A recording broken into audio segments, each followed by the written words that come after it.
오늘 이 시간에는 보이지 않는 곳에서 역사하시는 하나님이라는 제목으로 여호수아서 3장 13절 말씀을 나누려고 합니다. 제가 본문을 읽겠습니다. 온 땅의 주 여호와의 궤를 맨 제사장들의 발바닥이 요단물을 밟고 멈추면 요단물 곧 위에서부터 흘러내리던 물이 끊어지고 한 곳에 쌓여 서리라. 오늘 이 시간에는 이번 콩고 사랑의 불꽃 5기 주제의 말씀을 함께 나누길 원합니다. 이번에 함께 하지는 못하지만 프랑스에 남아있는 분들께 내일부터 시작되는 사랑의 불꽃을 위한 간절한 기도를 부탁드립니다. 하나님께서 역사하시는 놀라운 시간이 될 줄 믿습니다.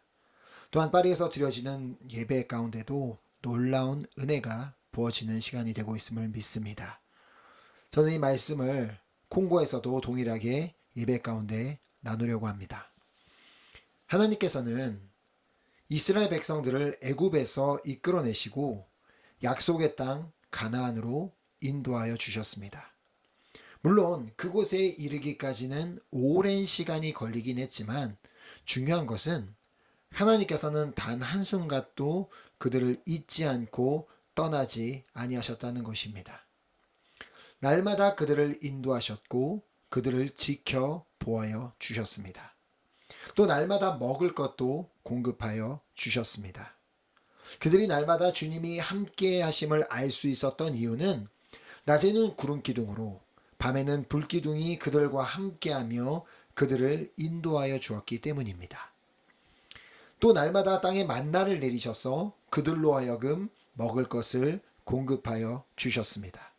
자, 그리고 그들은 드디어 가나안 땅 바로 코앞에까지 이르게 됩니다. 이제는 요단강만 건너면 하나님께서 약속하신 가나안 땅에 들어갈 수 있었습니다. 자, 그런데 여기서 특이하게도 하나님께서는 지금까지와는 조금은 다른 방법으로 그들을 인도하여 주십니다.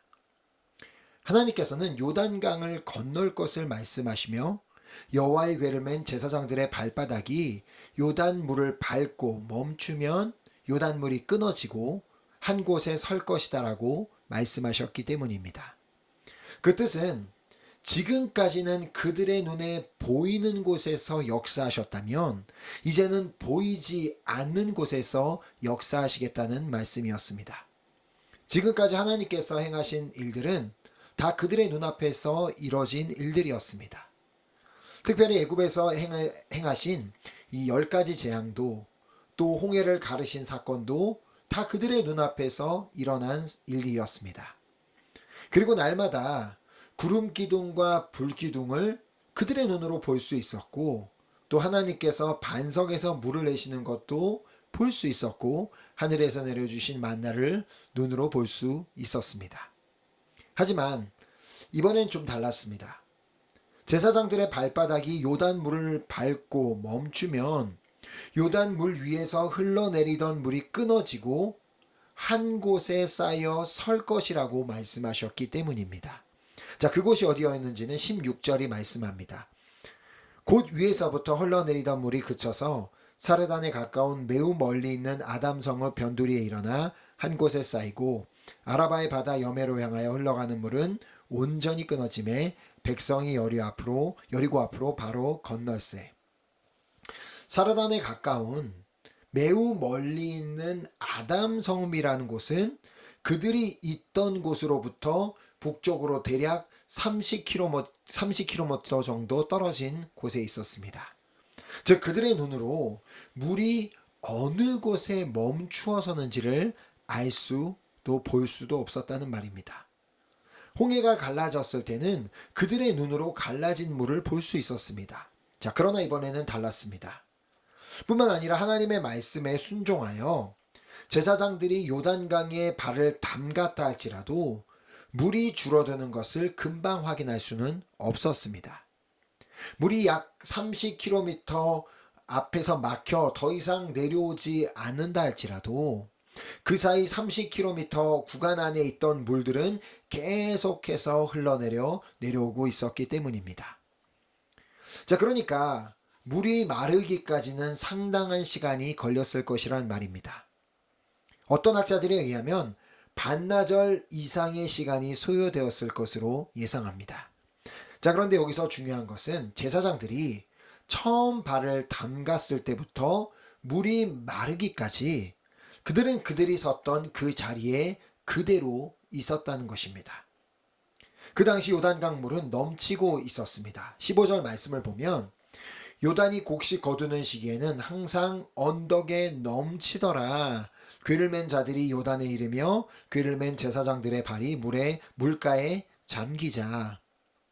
상당히 많은 양의 물이 흐르고 있었기에 궤를 맨 제사장들은 사실 그 안에 서 있기도 쉽지 않았을 것이고 매우 불안했을 것입니다. 무엇보다 궤를 메고 있었기 때문에 절대로 넘어져서도 안 되었습니다. 그렇게 물살을 맞으며 버티고 있는 동안 저 멀리 보이지 않는 아담성읍 변두리로부터 물이 끊어져 그곳에 물이 쌓이고 있었습니다. 하지만 그것이 보이지 않았기 때문에 알 수는 없었습니다. 그럼에도 불구하고 그들은 요단강 물이 완전히 마를 때까지 그 자리를 지키고 있었습니다. 자, 17절 말씀을 보면 여호와의 언약궤를 맨 제사장들은 요단 가운데 마른 땅에 굳게 섰고 그 모든 백성이 요단을 건너기를 마칠 때까지 모든 이스라엘은 그 마른 땅으로 건너갔더라. 물이 멈출 때까지만 서 있었던 것이 아니라요. 온 이스라엘 백성이 다 건널 때까지 제사장들은 처음 발을 디딘 그 자리에 그대로 가만히 서 있었다는 말입니다. 한 자리에 궤를 메고 그 긴 시간을 서 있는 것은 결코 쉬운 일이 아니었습니다. 그럼에도 불구하고 하나님의 말씀이기에 그 말씀의 순종에 요단강물에 발을 담갔고 그때부터 물이 마르는 동안 그리고 이스라엘 백성이 다 건너기까지 그 자리에 서 있었던 것입니다. 바로 이 제사장들의 순종으로 말미암아 이스라엘 백성들은 결국 요단강을 건너 약속의 땅 가나안 땅에 들어갈 수 있었던 것입니다. 그렇다면 이 제사장들은 어떻게 이 하나님의 말씀에 순종할 수가 있었을까요? 자, 그것은 그들이 하나님께서 주신 말씀을 믿었기 때문이었습니다. 다시 13절 말씀을 보면 온 땅의 주 여호와를 궤를 맨 제사장들의 발바닥이 요단물을 밟고 멈추면 요단물 곧 위에서부터 흘러내리던 물이 끊어지고 한 곳에 쌓여 서리라.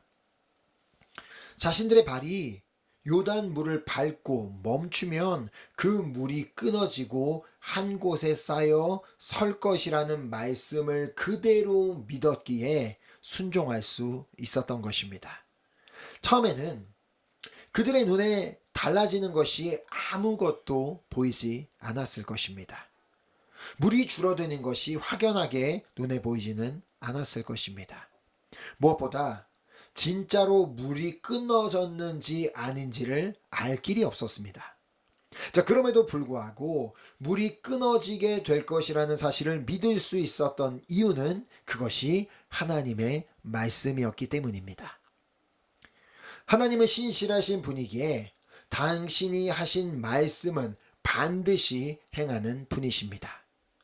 자, 한번 예수님께서 어떻게 당신이 하신 말씀을 그대로 행하셨는지를 기억해 보시기 바랍니다. 마태복음 20장 18절에서 19절 말씀을 보면 보라, 우리가 예루살렘으로 올라가노니 인자가 대제사장들과 서기관들에게 넘겨짐에 그들이 죽이기로 결의하고 이방인들에게 넘겨주어 그를 조롱하며 채찍질하며 십자가에 못 박게 할 것이나 제3일에 살아나리라.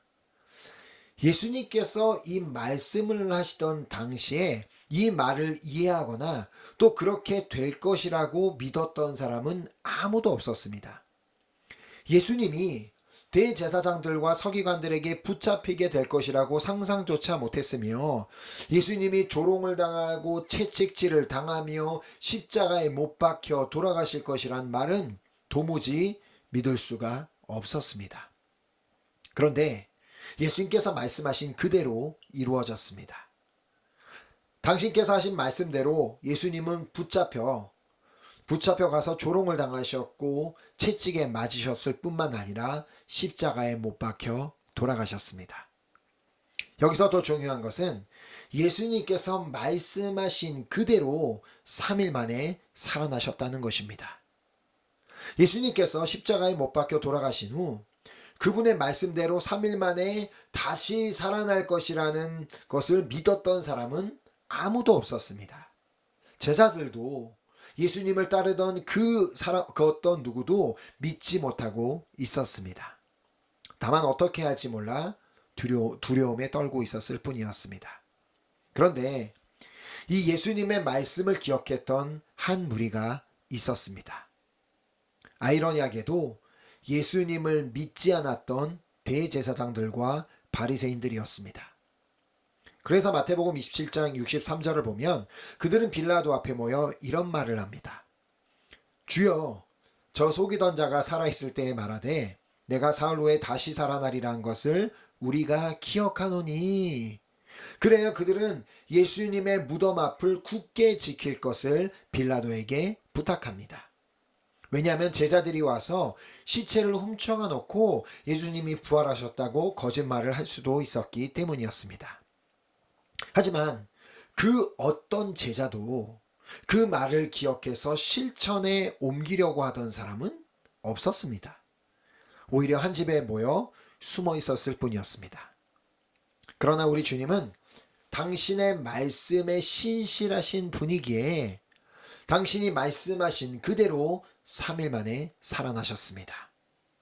그러니까 나는 죽을 것이지만 다시 살아날 것이라고 하신 그 말씀을 그대로 이루셨다는 말입니다. 그러니 주님께서 말씀하셨다면 반드시 그렇게 하시는 것입니다. 주님께서 요단 강물이 끊어지고 한 곳에 쌓여 설 것이라고 말씀하셨다면 그렇게 하시는 겁니다. 오늘 우리의 삶에도 하나님의 일하심이 보이지 않을 수 있습니다. 하나님의 응답이 보이지 않을 수 있습니다. 그러나 주님께서는 보이지 않는 곳에서 일하고 계심을 믿으시기 바랍니다. 고린도전서 2장 9절이 말씀합니다. 기록된 바 하나님이 자기를 사랑하는 자들을 위하여 예비하신 모든 것은 눈으로 보지 못하고 귀로 듣지 못하고 사람의 마음으로 생각하지도 못하였다 함과 같으니라. 하나님께서 당신을 사랑하는 자들을 위하여 예비하신 것이 무엇인지 우리는 알 수 없습니다.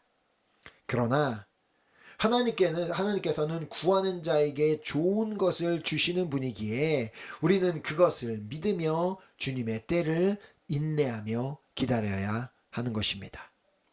마치 여호와의 궤를 맨 제사장들이 오랜 시간을 그 자리에서 기다렸던 것처럼 말입니다. 흐르던 물이 완전히 끊어지고 마른 땅이 될 때까지는 반나절 이상의 시간이 걸렸을 것입니다. 홍해가 갈라지기까지도 상당한 시간이 걸렸습니다. 모세는 홍해가 갈라질 때까지 밤새도록 바다를 향하여 지팡이를 들고 있었어야만 했습니다. 그러므로 주님의 시간이 있음을 믿고 인내하시기 바랍니다. 주님께서 또 인내하게 하실 때에는 다 이유가 있음을 신명기 8장 2절을 통해 말씀하십니다. 신명기 8장 2절 말씀을 보면 내 하나님 여호와께서 이 40년 동안에 내게 광야길을 걷게 하신 것을 기억하라. 이는 너를 낮추시며 너를 시험하사 내 마음이 어떠한지 그 명령을 지키는지 지키지 않는지 알려 하심이라. 이스라엘 백성들은 약속의 땅 가나안에 들어가기까지 40년 동안을 인내해야 했습니다.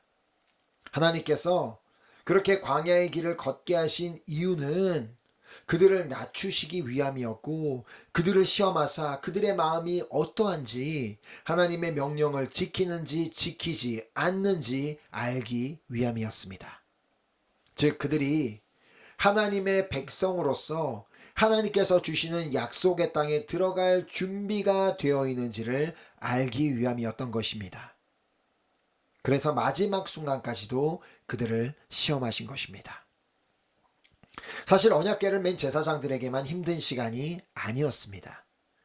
그 모습을 보면서 물이 마르기를 기다리고 있는 이스라엘 백성에게도 쉽지 않은 시간이었을 것입니다. 그러나 인내하며 기다렸을 때 결국은 물이 멈추는 것을 그들의 눈으로 볼 수 있었고, 그렇게 그들은 드디어 가나안 땅에 들어가게 됩니다. 하나님께서 이렇게 요단 강물을 마르게 하신 이유가 무엇인지는 여호수아서 4장 24절을 통해 말씀하십니다. 단순히 이스라엘 백성으로 하여금 건너가 가나안 땅으로 들어가게 하신만이 아니었습니다. 자, 여호수아서 4장 24절 말씀을 보면, 이는 땅의 모든 백성에게 여호와의 손이 강하게 하신 것을 알게 하며 너희가 너희 하나님 여호와를 항상 경외하게 하려 하심이라 하라. 이스라엘 백성은 이미 하나님의 강하신 손을 경험해 왔습니다. 애굽에 있을 때부터 가나안에 이를 때까지 계속해서 여호와의 손이 얼마나 강한지를 직접 목격하며 왔습니다. 이제는 가나안 땅에 있는 모든 사람이 여호와의 손이 강하신 것을 알게 하기 위해서 요단 강물을 마르게 하셨던 것입니다. 그러나 여호와의 손이 강하신 것을 알게 하기 위해서는 반드시 궤를 맨 제사장들이 하나님의 말씀에 순종해 요단강에 발을 담가야만 했습니다.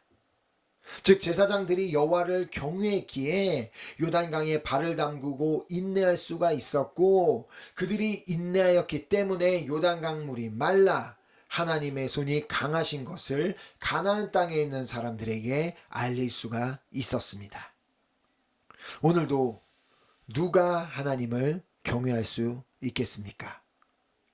우리 여호와 하나님의 손이 얼마나 강한지를 아는 사람만이 경외할 수 있습니다. 경외하는 사람만이 인내할 수 있는 것이고, 인내하는 사람만이 하나님의 능력을 삶에서 체험할 수 있는 것입니다. 또한 인내하는 사람이 주변 사람들에게 하나님의 손이 강하신 것을 알릴 수 있는 것입니다. 그러므로 오늘 우리도 각자의 자리에서 제사장의 역할을 감당하고 있음을 기억하시기 바랍니다. 베드로전서를 통해 주님께서는 우리도 주님의 제사장임을 말씀하여 주십니다. 베드로전서 2장 9절 말씀을 보면, 그러나 너희는 택하신 족속이요 왕같은 제사장들이요 거룩한 나라요 그의 소유가 된 백성이니 이는 너희를 어두운 데서 불러내어 그의 기이한 빛에 들어가게 하신 이의 아름다운 덕을 선포하게 하려 하심이라. 우리 한 사람 한 사람은 하나님께 택함을 받은 자들입니다. 우리 한 사람 한 사람은 왕같은 제사장들입니다. 우리 한 사람 한 사람은 거룩한 나라입니다. 또한 우리 한 사람 한 사람은 주님의 소유가 된 하나님 나라의 백성입니다. 특별히 우리가 왕같은 제사장이라고 말씀하셨음을 기억하시기 바랍니다. 제사장은 하나님과 사람들 사이를 연결해주는 역할을 하였습니다. 사람들이 제사를 드리기 원한다고 자기가 원하는 곳에서 자기가 원하는 방법으로 제사를 드릴 수는 없었습니다. 반드시 제사장이 있는 성전을 찾아와 제사장을 통하여 제사를 드려야만 했습니다. 그러니까 제사장은 하나님과 사람 사이의 중재자이자 중보자였습니다. 그런데 예수 그리스도가 이 땅에 오시면서부터 더 이상 제사장의 역할이 필요가 없어지게 되었습니다. 왜냐하면 예수님께서 친히 제사장의 역할을 감당하시게 되었기 때문입니다. 그래서 디모데전서 2장 5절 말씀을 보면, 하나님은 한 분이시오 또 하나님과 사람 사이의 중보자도 한 분이시니 곧 사람이신 그리스도 예수라. 이제 예수님께서 하나님과 우리 사이의 중보자가 되셨습니다. 즉 하나님과 우리 사이를 연결하는 연결고리가 되셨다는 말입니다. 그 예수님을 믿는 우리는 그리스도인이 되었습니다. 그리스도인이 되었다는 말은 예수님께서 보이신 본을 따라 사는 자들이 되었다는 말입니다. 그러므로 이제 우리도 하나님을 모르는 세상 사람들 가운데서 제사장 역할을 해야 합니다. 우리를 택하시고 거룩하게 하시며 하나님의 백성이 되게 하심으로 이제 우리에게 제사장의 역할을 부여하여 주셨습니다. 즉 하나님과 세상 사이에 중보자로 우리를 세우셨다는 말입니다. 그래서 베드로전서 말씀을 보면서 우리가 제사장으로서 어떻게 중보자의 역할을 감당할 수 있는지를 보도록 하겠습니다. 다시 베드로전서 2장 9절 말씀을 보면 그러나 너희는 택하신 족속이요 왕같은 제사장들이요 거룩한 나라요 그의 소유가 된 백성이니 이는 너희를 어두운 데서 불러내어 그의 기이한 빛에 들어가게 하신 이의 아름다운 덕을 선포하게 하려 하심이라. 우리를 어두운 가운데서 불러내어 주님의 기이한 빛에 들어가게 함으로써 우리가 제사장이 되게 하신 이유는 예수 그리스도의 아름다운 덕을 선포하게 하심이라고 말씀합니다. 아름다운 덕을 선포한다는 것은 아까 여호수아 4장 말씀처럼 하나님을 모르는 이 세상의 여호와 하나님이 강하신 것을 알게 하는 것입니다. 어떻게 하나님의 손이 강하신 것을 세상 사람들에게 알게 할 수가 있나요? 우리가 하나님의 신실하심을 믿기에 인내하는 모습을 통하여 하나님의 손이 강하신 것을 알게 할 수가 있습니다. 하지만 인내하지 못하고 안절부절한다면 우리가 믿는 하나님의 손이 강하신 것을 알릴 수는 없는 것이죠. 즉 하나님을 믿고 하나님을 신뢰하기에 인내함으로 우리는 예수 그리스도의 아름다운 덕을 선포할 수가 있는 것입니다. 지지난주에는 히브리서 말씀을 통하여 하나님은 계시고 하나님은 당신을 찾는 자들에게 상 주시는 분이심을 말씀드렸습니다. 그리고 지난주에는 야이로에게 주셨던 말씀을 나누며 하나님께서는 우리에게도 두려워하지 말고 다만 믿기만 하라고 말씀하고 계심을 나누었습니다. 하나님은 살아계십니다. 그러므로 우리를 두렵게 만드는 상황 앞에서 다만 믿기만 하라고 말씀하시는 것입니다. 왜냐하면 하나님은 반드시 자기를 찾는 자들에게 상 주시는 분이시기 때문입니다. 저는 우리 사랑하는 은혜교회 성도님들이 이 세상 가운데서 제사장의 역할을 감당해 내시기를 소망하며 축복합니다. 즉 궤를 맨 제사장들처럼 하나님의 말씀을 믿기에 하나님의 때를 믿음으로 인내하는 모습을 세상 가운데 보이기를 원하시는 것입니다. 기다림이 길어지다 보면 의심이 찾아오고 두려워지기 마련입니다. 그러나 우리로 하여금 인내하게 하시는 이유가 있음을 기억하시기 바랍니다. 먼저는 우리를 낮추시기 위함이고 또한 우리가 하나님의 말씀을 믿는지 아닌지를 시험하기 위함입니다. 그러므로 하나님께서 보이지 않는 곳에서 일하고 계심을 믿기에 궤를 맨 제사장들처럼 끝까지 인내함으로 하나님의 손의 강하심을 세상에 알리는 우리 모두가 되기를 소망합니다. 하나님은 지금도 보이지 않는 곳에서 우리가 알 수 없는 방법으로 일하고 계십니다.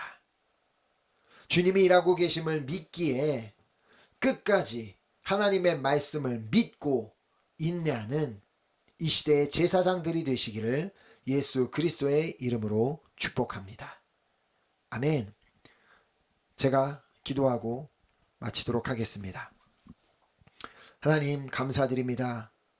오늘 우리에게 주신 말씀을 우리 모두가 우리 마음에 새기기를 간절히 소망합니다. 비록 나의 눈에는 하나님의 일하심이 보이지 않는다 할지라도 비록 지금 당장은 하나님의 응답이 보이지 않는다 할지라도 보이지 않는 곳에서 일하고 계시는 그 하나님을 믿기에 끝까지 하나님을 신뢰하며 인내하며 기다리는 우리 모두가 될 수 있도록 주님께서 우리를 붙잡아 주시고 성령님 우리를 도와 주시옵소서. 오늘도 여전히 우리의 삶 가운데 신실하게 일하고 계신 그 주님을 믿기에 제사장들처럼 우리의 자리를 지키며 하나님의 시간을 믿음으로 기다릴 줄 아는 이 시대의 제사장들로서의 역할을 잘 감당하는 우리 모든 우리 사랑하는 은혜교회 식구들 될 수 있도록 붙잡아 주시고 인도하여 주시옵소서. 이 시간 우리에게 말씀 주신 주님 앞에 감사드리오며 이 모든 말씀 살아계신 예수 그리스도의 이름으로 기도드렸습니다. 아멘.